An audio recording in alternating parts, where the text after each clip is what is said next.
My name is Randy Rubenstein, and welcome to the Mastermind Parenting Podcast. At Mastermind Parenting, we're on a mission to support strong-willed kids and the families that love them. Hi, everyone. Welcome to the pod this week. I just was listening to a hilarious little spoof podcast from 2023 with Amy Poehler, where she does this fake therapist. And it's called Dr. Sheila. And I started listening to it and it was freaking hilarious. And she's like, as we like to say, the pod. I'm here. Okay. I digress. I'm here with Avery. Avery favorite daughter Rubenstein is here once again. So thanks for being here. She actually now works with me. She's an official part-time employee. Woo. We're doing all kinds of fun things together, including recording these podcasts. And I wanted to talk, well, we were just kind of talking about it beforehand. What do we want to talk about this week?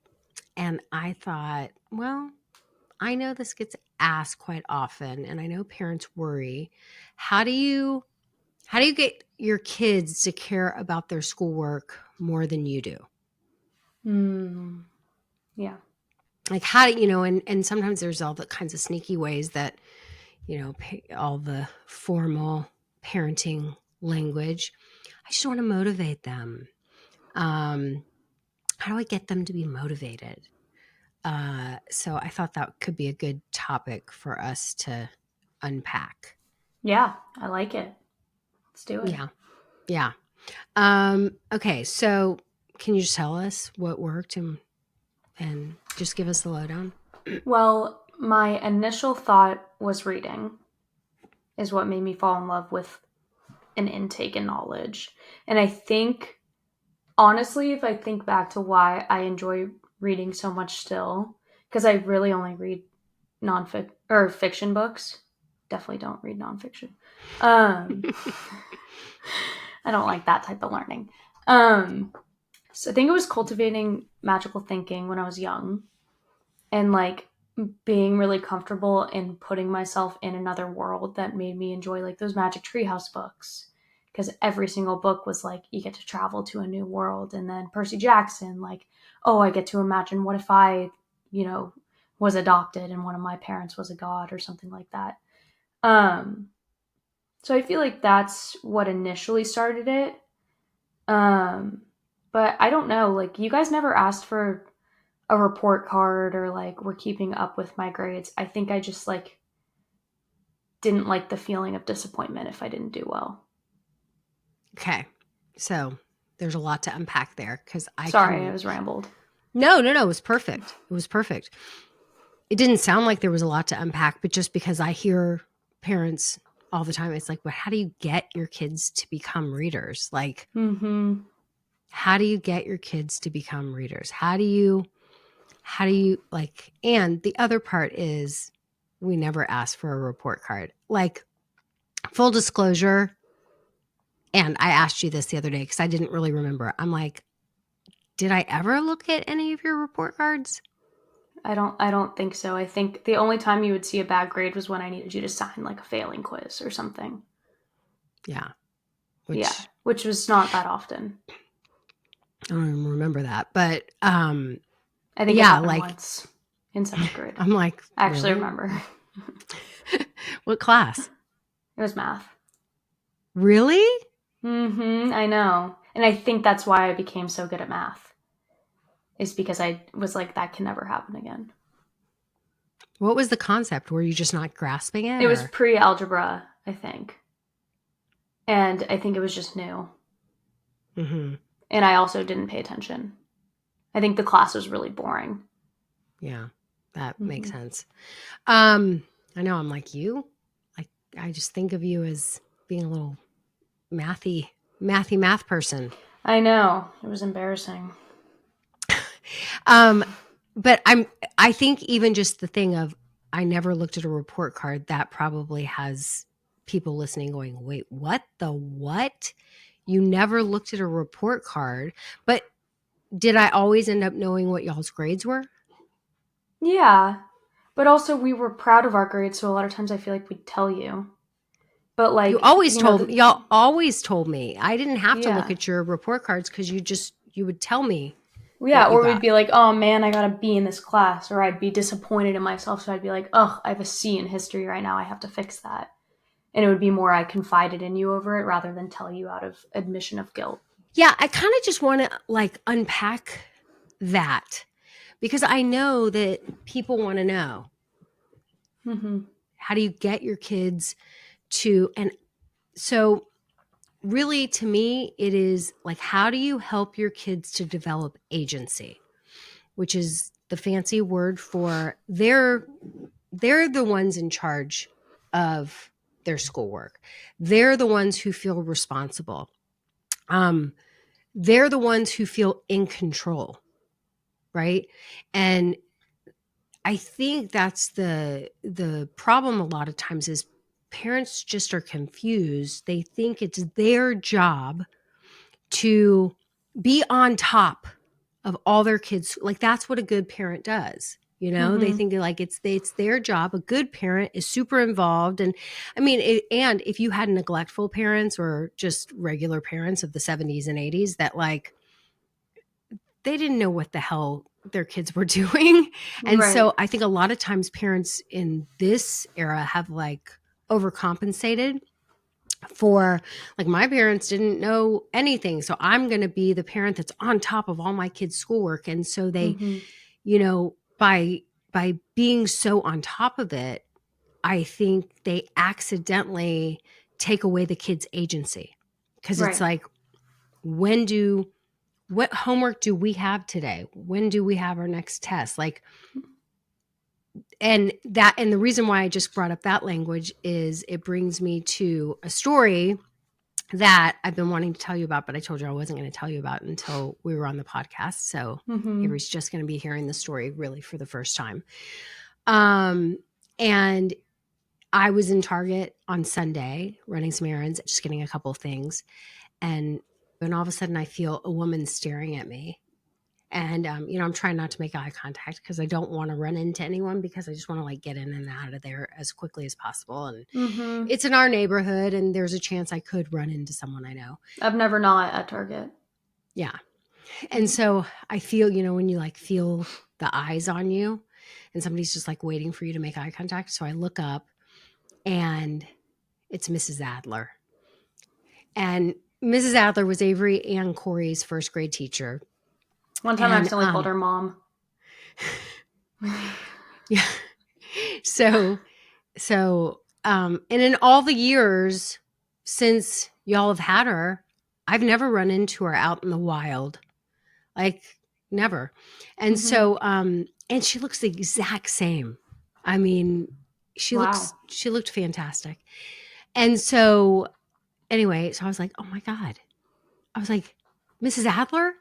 And she was like, "Is it you?" And I was like, "It's me. Is it you?" She's like, "It's me."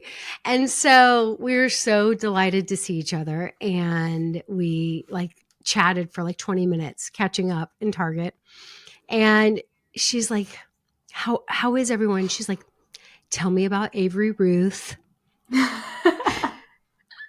She remembers my middle name. Oh, she kept referring to you as Avery Ruth. I guess that's her first name, huh? So I think the thing was that you were like, when you found out her name was Ruth Adler, you were like, "Oh my gosh, my name is Ruth too. I'm Avery Ruth." And I think all year, I think she called you Avery Ruth. Oh, that's cute. I know. It was like a bond. So anyway, so she was wanting to hear what you were doing and all the things. And she's like, "She's in California? I'm from California. She's from LA. She loves it out there." She's like, "Of course she's in California." And so she wanted to hear all about you. And we were just chatting and catching up. And then at the very end, she says, do you promise you'll tell the kids that I send my love?" And I was like, "Are you kidding? This is going to be all over our family group text. It's like you're like a major celebrity sighting." Mm-hmm. I was like, "You were very impactful in my kids' lives." And she goes, your family was very impactful to me too. And then she like touched my arm and she goes, especially you. And I know. And then she said, but you promise you'll tell Avery Ruth, like really tell her. And I was like, I promise. She's so wonderful. I know. Oh, I wish I had a way to get in touch with her. She's just the best. And so a little backstory about Mrs. Adler. She was this first grade teacher at their elementary school. Everyone wanted Mrs. Adler. She was like the teacher, just an amazing teacher. She had an amazing reputation, but I had always heard before you were in her class, because you started at that school and we were pretty new to that school. I think maybe you and Alex started at this. No, you and Alex didn't start at the same time. He started a year before me. Yeah. So I'd only like had a kid at the school for a couple years, but the people who went to this school, like they had grown up going to this school. Like there was a culture at this school where people were in the know and they were like the insiders. We were not the insiders. So everyone wanted Mrs. Adler. I had always heard Mrs. Adler was an amazing teacher. And when you got her, people told me, they're like, listen, she's not like a lot of the other teachers who like, you know, you'll become friends with them or they make chit chat with you in the carpool line or the hall. Like, don't expect her to like be particularly friendly to you. Like, don't take it personally. She's not like that, but the kids love her. She will be the most amazing teacher for your kid. So I had heard that. So I didn't expect any friendliness from her. And obviously she was the polar opposite that year. I mean, because I also had started like working behind the scenes and, you know, I was doing my own form of volunteerism, which I realize now was like the volunteer that was like the opposite of the PTO volunteer. I like volunteered in very non-traditional ways. And, right, I remember. And so anyway, so I was working with some of the teachers and doing some different things like in terms of like classroom management training and things like that.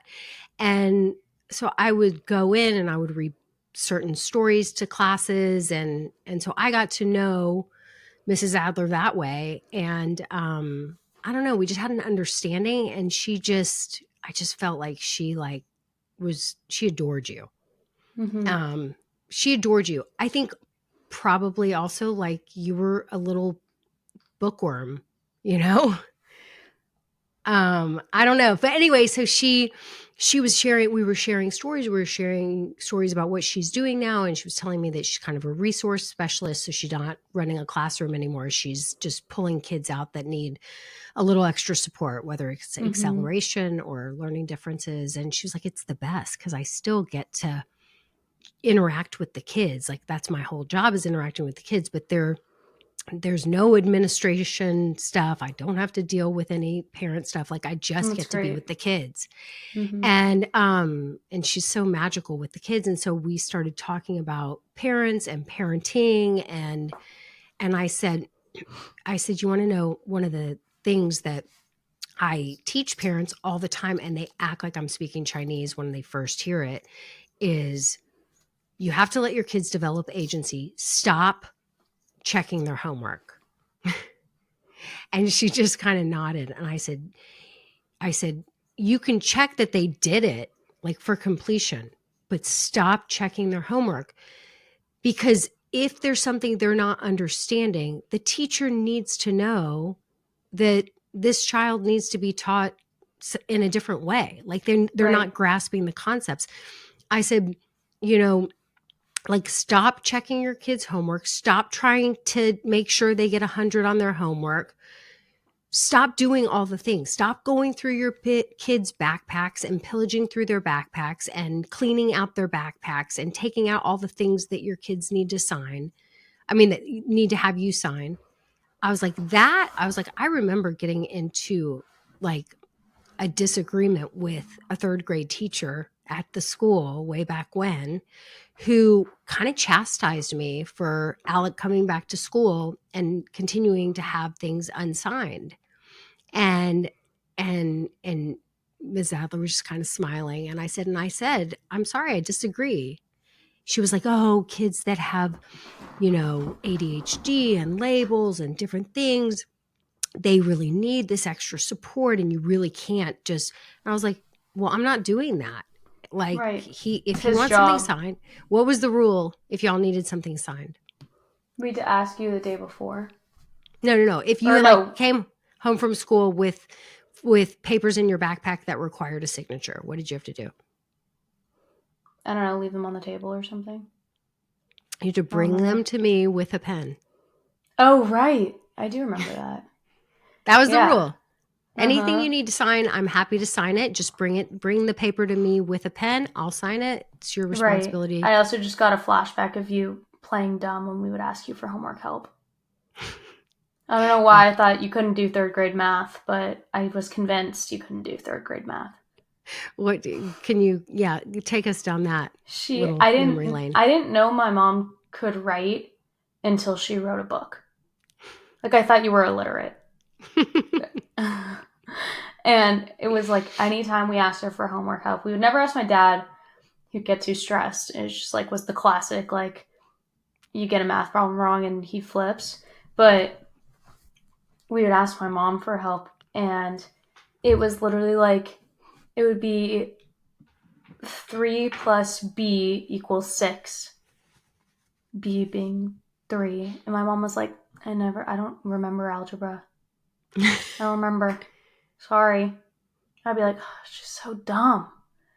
But then later I realized, no, you just didn't want to do our homework for us, which is valid. I mean, I just took the hit. It was like, I did. Thought you were dumb as rocks.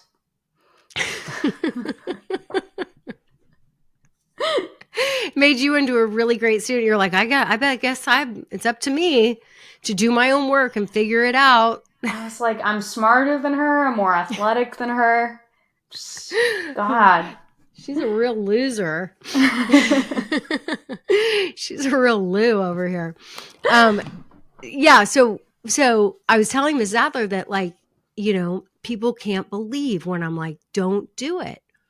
Because how are they going to learn to be responsible for getting their things signed, making sure it gets back in their folder, in their backpack, turning it in the next day, if you're constantly the one who's taking ownership over that? If you think it's your job to pillage through their backpack, when are they going to develop that sense of agency and responsibility?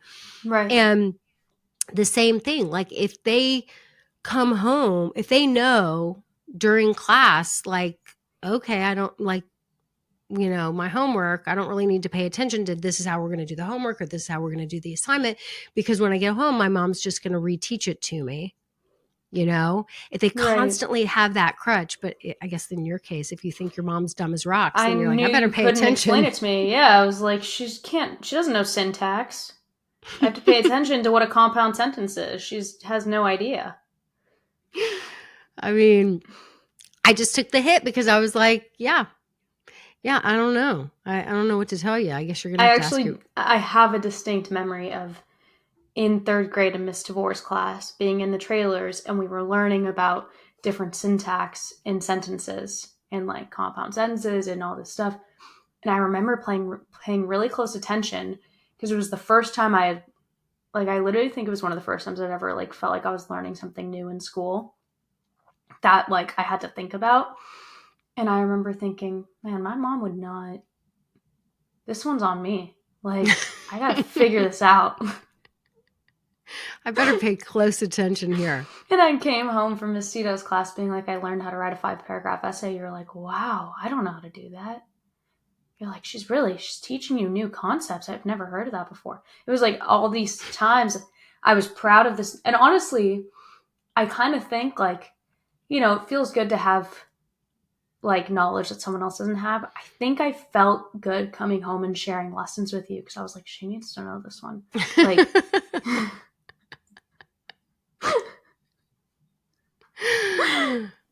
I mean, this is probably blowing people's minds because they're like, wait, what? Act like a dum-dum. That's our lesson. Our lesson is act like a dum-dum. Mm-hmm. I mean, it's your kids. It really, it's like, that's how I felt. And sometimes I would say, like, I don't know. I did fourth grade a long time ago. It's your chance now. You're like, fourth grade? I don't remember the lessons from fourth grade. Yeah, good luck. I hope you retain more than I did. And I remember you used to always say whenever there was a math question, I haven't done math. I don't work in a math-related field. I haven't done math in God knows how long. I was like, damn, you really forget that stuff. I mean, you know what? Just like let your kids' experience be about them. Mm-hmm. And like you don't have to flex when it comes to your kids. Like they're even if your kids think you might be a dum-dum, like they still love you just the same. And eventually they'll realize you're not. They'll eventually, well, I don't know. Maybe you still think I'm kind of a dum-dum. I've figured it out. But you know, I think it's like, yeah, just like let them be in third grade, let them be in fourth grade. And so we were having this conversation and I was telling Mrs. Adler that one time I did this homework call that after I did it, it was like a call for like the general public where I like taught a workshop all about basically this concept, how to help kids develop agency. And when it comes to their homework.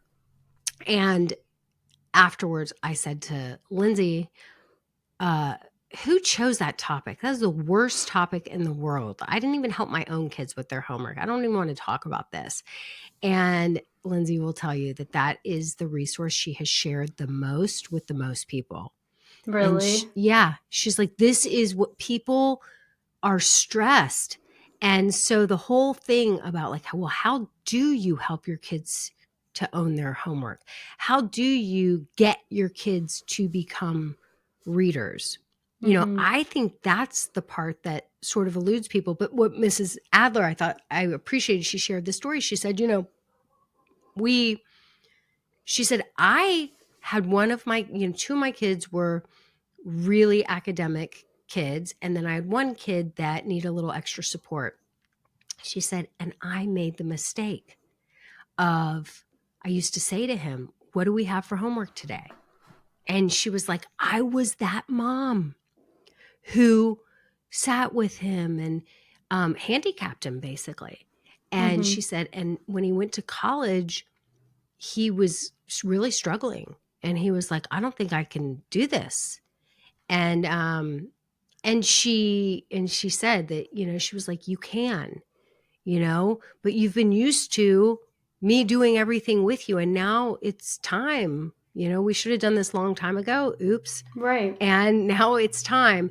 And she said he did figure it out and he did end up like graduating with honors and like really figured it out and was so proud of himself and all the things. But she goes, I was that parent. I just didn't know. She goes, I didn't know that. Like I had a kid that needed some extra support. So I sat with him and I handicapped him instead of learning how to help him to develop the agency. And you handicap, like it's handicapping, obviously like skills of agency, but also just like life skills. Like I have friends from college and like all my friends from college are incredibly intelligent. And one of my friends, chem major, horrible writer, and would have me read over her stuff and edit and whatever.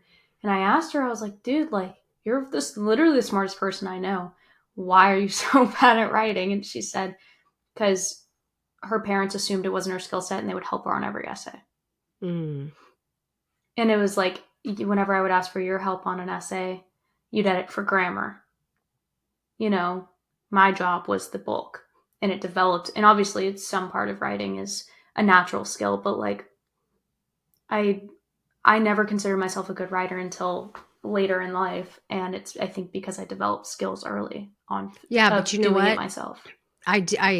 Corey needed something different from me. Because you had that great teacher that taught you the 5-paragraph format, which I really believe in. They stopped by the time Corey came around. For whatever reason, Corey really didn't learn or have as strong a teacher at that stage as you had. And so Corey needed a little extra support. So when it came time for Corey, as he got older, to write papers, I actually, you only needed me to maybe do some edits for grammar. Corey required a little more. So Really? Corey, I would help him. And this is when he's older. So he already had agency. He already owned his work, and he was stressed about something. And now he's old enough, like that foundation has been set. And so now he's in middle, going into high school, and he's coming to me and asking me for help. He's stressed out. And so like I helped him a lot of times with like outlining things, finding like, what's going to be your main sentence? What are you going to be trying to prove? Do you have 3 Mm-hmm. points? He needed more help kind of fleshing that out. Mm-hmm. Um, and he really liked my help with that. But that was like after the found, so it was like once he was old enough that I could help him and I wasn't going to be a crutch, I was just going to be a support. Right. Then I was willing to help him. And look, if y'all had if you had a bunch of learning differences in elementary school where you really just weren't grasping the concepts, I would have made sure you had those extra resources. I just wouldn't have made those extra resources me. Yeah. Because I just think when you have a kid with a learning, I mean, I just see it so much when parents are like sitting with their kids and it's just like every day homework's a struggle. And I'm like, really? Because after a long day of school, your kid needs you to be their mom. And like, we've got to find those extra resources that I really think a third party is so helpful. Whether they get that extra help at school, whether it's you're having them watch, one of those whatever videos on YouTube, whether you're taking them Right. to a tutor or whatever. But I also have a caveat about tutors because I've known a lot of kids who have a learning difference and they have these, really like high level tutors with lots of extra degrees and who are a lot of times like diagnosticians, and they go to the tutor like 3 days a week and they do all their homework with the tutor. And Right. I That's another have crutch. I think that's another crutch. I think Yeah. that's, I you agree with know that. Mm-hmm. Mm-hmm. and Yeah. I think, I And think it's almost like kind of like kicking it more old school where it's like until you are sure like your kid needs that extra resource, like give them a chance to figure it out. I think that parents need to remember teachers aren't going to flunk your kid out of first grade. Like if they take home an incomplete homework assignment, it's really going to be okay. You don't need Mm-hmm. to worry about your kid getting perfect grades so they can get into the perfect middle school. Like, who gives a shit? You Mm-hmm. know? Teach your kids how to learn first. If a good teacher, if it's a shitty teacher, what are you going to do? But if a good teacher sees a kid with half completed homework and weird answers, they're not going to be like, this kid's dumb as rocks. They're going to think, what can we do to help him or her? Yeah. Yeah. And I think what you just said was like elementary school is to help your kid be be good at learning, have a Mm-hmm. love for learning, want to learn, not to feel defeated when it comes to learning, and I kind Right. of feel like it's like if your kid thinks I can't do anything without assistance, if something's hard, I have to immediately ask for help rather than maybe just taking a break and then coming back to it. Mm-hmm. Um, I think that a lot of times that makes a kid feel bad about themselves. Like, I'm not good Yeah. at this learning thing. And then they Which don't is develop that love for learning. my whole other issue with like accelerated programs, but that's another story. Just What? skip. So I just like there's both sides of it where the kids who don't get into the accelerated program feel like crap about themselves. They're like, I'm the Mm-hmm. dumber in the class. And the kids like me who get pulled in the middle of class to go into this accelerated program, eventually your learning catches up with you and you get to wherever that hits you, high school or college or middle school even, and you're not one of the accelerated kids anymore and you're like, where did it go? I had that big issue in college where I was like, damn, I used to be smart. I'm dumb now. Mm-hmm. I just think it all needs to be restructured. That always bothered me. Yeah, that's so interesting. Yeah, it's like if you're constantly told that you're smart, well, what happens when And told you're smarter than other kids. Yeah, told you're smarter than other kids. What happens when all of a sudden something's not coming easily to you? Right. That's how I felt oh my God, in AP physics in high school. It was the first time I'd ever been like, I cannot, for the life of me, grasp this concept. I got the smartest kid in the school to tutor me who was in my class. I tried everything and it just did not come easily. It happened to me in college statistics. Like, it's just like these certain concepts that don't come easily. And all of a sudden I'm like, I'm not gifted. Like, I'm just like everyone else, but I don't know how to do that. You Right. know, it created a whole crisis. It's the beginner brave. Mm-hmm. I had to Right? beginner brave with AP physics. Mm-hmm. And then I think I got a 1 or 2 on the AP test. You also, that teacher was that also teacher not, sucked. That teacher sucked. Beginner brave. That's us seeding the latest story we've written in our not yet published children's series. And it's our story called Beginner Brave, which is all about never saying growth mindset, but it's a story about growth mindset. It's a story counteracting this exact thing that you experienced, which is like sending kids the message from very early on that everyone's going to be a beginner. Like, that's the only place that anyone ever starts. Right. Is as a beginner. And that's where the courage really comes from. It's easy to get out on that basketball court when you're already like great at the game, or, right. Prodigy is a very rare thing. Mm-hmm. You know, everyone starts out bad. Yeah. What's the first line that we just wrote that kind of tells what the story is about? If I switch tabs, is it going to hold on? End our no, recording? I'm going to pull it up. I'm going to pull it up on my, oh, here it is. It's not about achieving the win. The reward is being brave to begin. That's what it's about. Thumbnail. Thumbnail. Okay, so let's see. So, you know what we can talk about?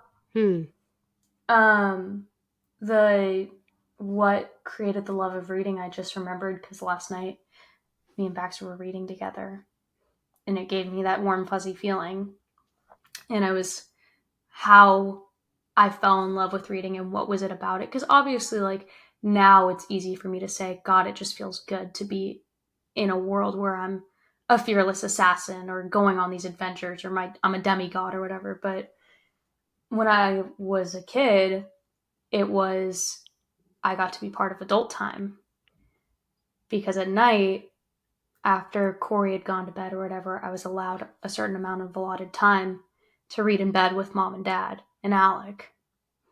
And it was like, I don't know, always an exciting thing that I get to be with the adults. Well, it was in our bed. It was like the older kids who were reading to themselves. It was sort of what's like a special privilege that at that time, usually you would read to Corey, right, to put him to sleep. And he preferred having you read to him. So you'd read Corey's stories and then we'd put Corey to bed. And then there was just sort of a secret that older kids got to be in the know about. Right, like Corey couldn't really know. Yeah, because he was already in bed. He was a little kid, but big kids got special privileges. And the little kids didn't need to know about that till they became that age where they got the special privileges too. So we weren't going to rub it in his face, but it was like, we got him down, and then you would come quietly sneak into my room, and that's exactly what Alec did before you started reading. And so sometimes Alec would even be in there with us, and it would be like me and Dad would be like reading our own things on our bed, and then you and Alec would come in your PJ. We weren't even in our PJs a lot of times. And then you and Alec would come in your PJs and get in the middle, and we would all read for like, I don't know, 20 or 30 minutes or however long. And then you had to go to your bed to go to go to sleep. Until It was 8:30. Until 8:30. Mm-hmm. I remember because if it would go, I would always check the clock because I wanted as much time as possible. And if it was like, I saw it was like 8:31 or 8:32, I was like, I'm getting away with it. They haven't said anything. And y'all would plant books. It was like books a lot of time were my only option. Like, this is kind of gross. But on the toilet, I had my bin and it was full of books. And it was those books, remember we were talking about who was Amelia Earhart, who was Albert Einstein, and then Berenstain Bears books. There was all sorts of books in there. And so I developed this habit, because I had tummy problems, of I would always read on the toilet, which is probably why I spent so much time in there. And then it eventually got to, I mean, now, you know, I go on TikTok, but it got to the point where I'd like bring like my Harry Potter book in there, and I think I'd read on the toilet for like an hour and a half.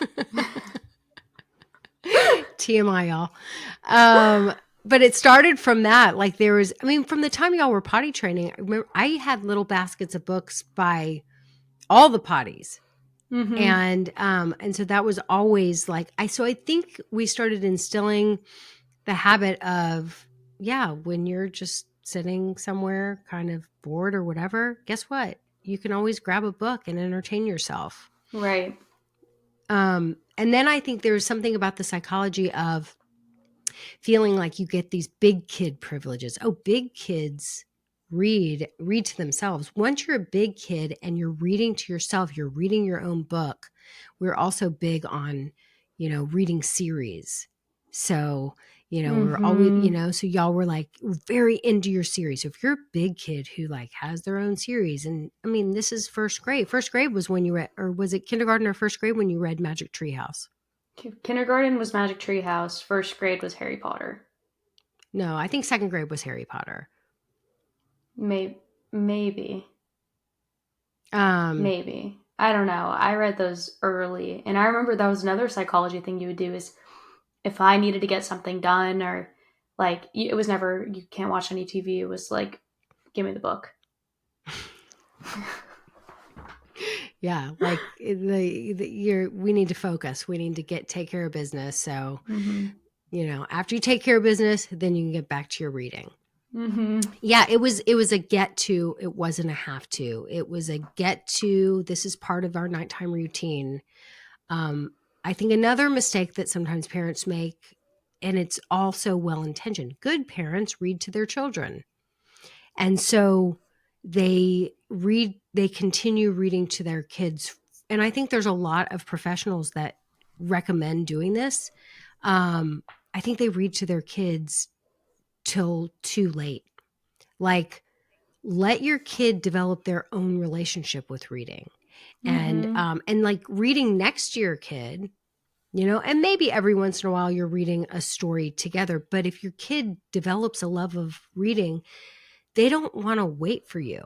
They don't want to, they don't want to be on your schedule. They're in a hurry to get to the next chapter to see what's happening in their story. Like, let it be their experience. And that's how they also develop agency. And I feel like that was a transition from like, you read me, the Berenstain Bears, until all of a sudden, and then I was making the sound effects, and then I was reading the books to you, and then it became me reading my own books, Mm-hmm.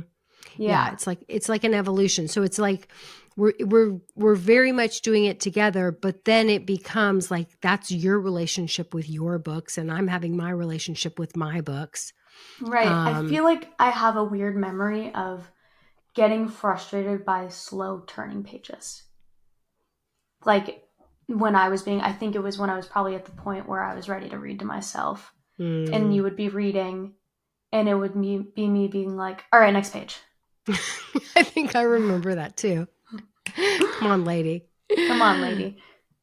Get with the program. Okay, so there was one other question that I wanted you to kind of answer is, if you think about, you having agency over your work and all the different things, but then when you're in high school and you see kids that were like the really overachiever kids, who had their parents, sort of instilling that work ethic in them, for years and years and years. Whereas me, I didn't even look at your freaking report card. Y'all had to tell me about it. Which I was so happy for y'all to tell me. And I loved and I would say, what would I say after you would tell me a grade or tell me your grades? What would I say? Do you remember? I don't remember. How do you feel? Mm-hmm. How do you feel? We were usually pretty honest. Like if I was a B, I was like, that could have been an A. How do you feel overall? How do you feel about this report card? Mm-hmm. Right? Like, and if y'all had if you had gotten, straight A's, blah, blah, blah, all the great comments, maybe I would say, I bet you feel pretty proud of yourself. Like, it's pretty amazing. Right. That was a little bit of a source of contention because you were like, just tell me you're proud of me. Well, yeah, but I also now looking back, like straight A's never felt like it was expected, I guess. Mm-hmm. Like, of course you want your kid to get good grades, but it felt like every time was like something that I could be like, yeah, I am proud of that. Mm-hmm. Mm-hmm. Yeah, like every time I got straight A's, it was exciting, even though it happened often. Mm-hmm. It was exciting. It was exciting to share. It was exciting, I think, for you to be like, yeah, I feel even proud in college. of myself. Mm-hmm. Like I made a 4.0 my whole second half of college, and every time I got an A in every class, I'd be psyched. And you tell me about it. Yeah, and I'd tell you about it, and I wasn't even thinking about grad school really, so it didn't even matter. Mm-hmm. But I was still excited. Mm-hmm. Because it just feels good to put in the effort and then do well, and yeah, it feels like an achievement.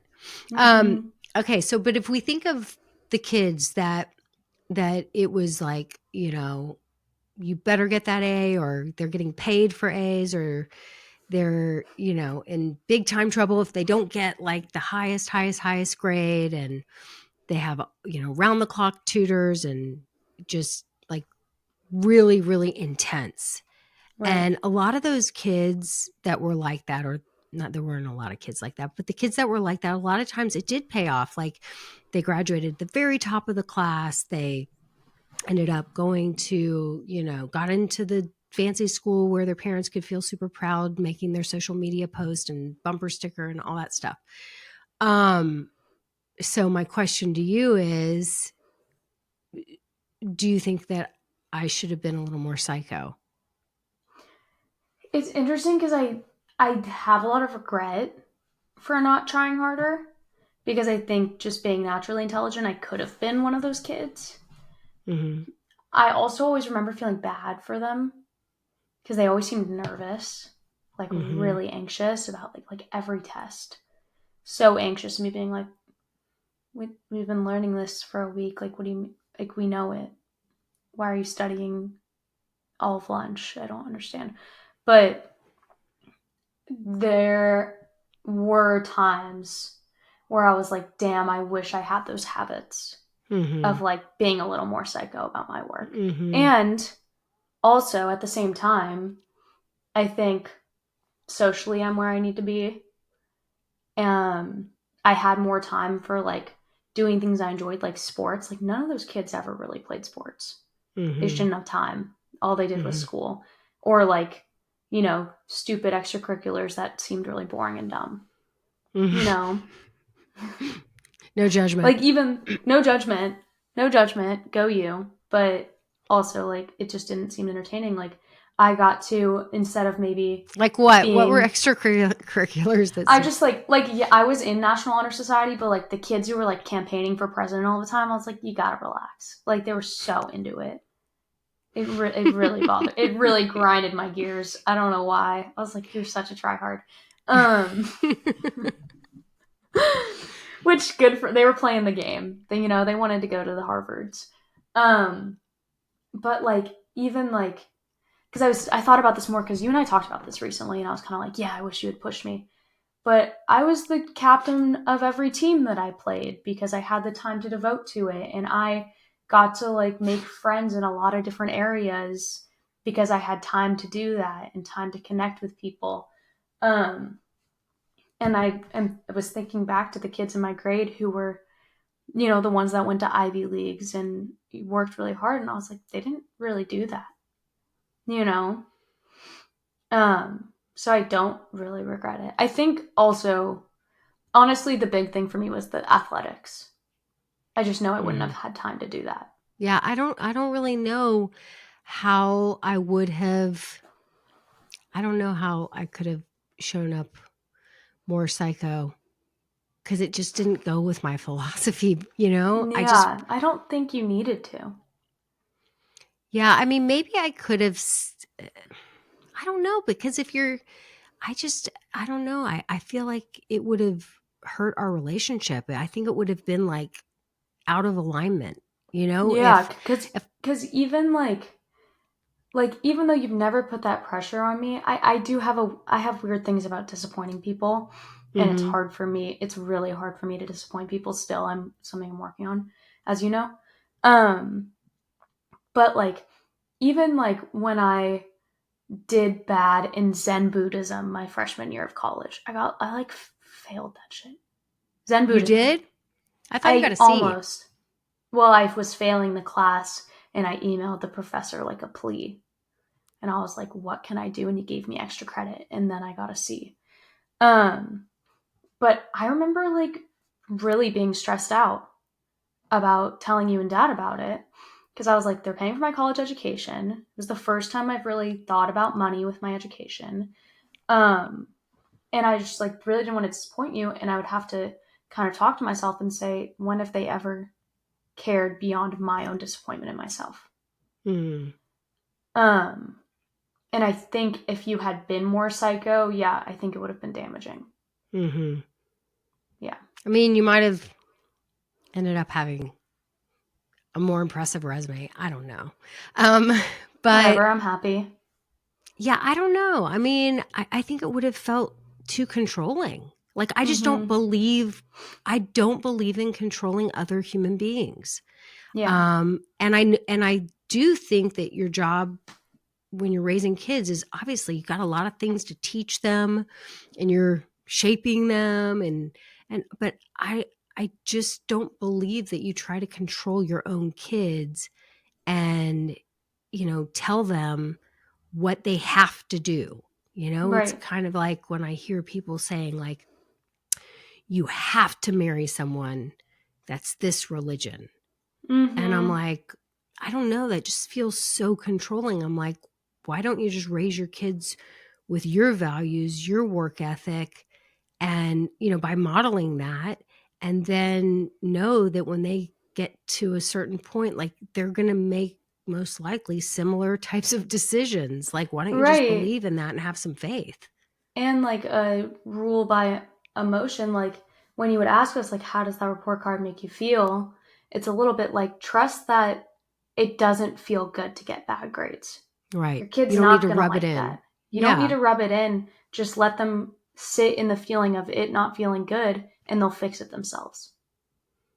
Well, it's interesting to me the thing you just said about disappointment and that, you know, like having a hard time thinking that other people might be disappointed in you. Mm-hmm. But also like if you don't get the grades that you were hoping for, like having to sit in that disappointment yourself. It also reminds me that recently you were talking about like people who can't handle disappointment, like people your age that can't Mm-hmm. handle disappointment. Like say a little bit of what you were kind of talking about with that. With a friend who couldn't get invited to this thing that I was going to. It was like some famous person's birthday or something. And I tried, of course. It just wasn't going to happen. And she couldn't handle it.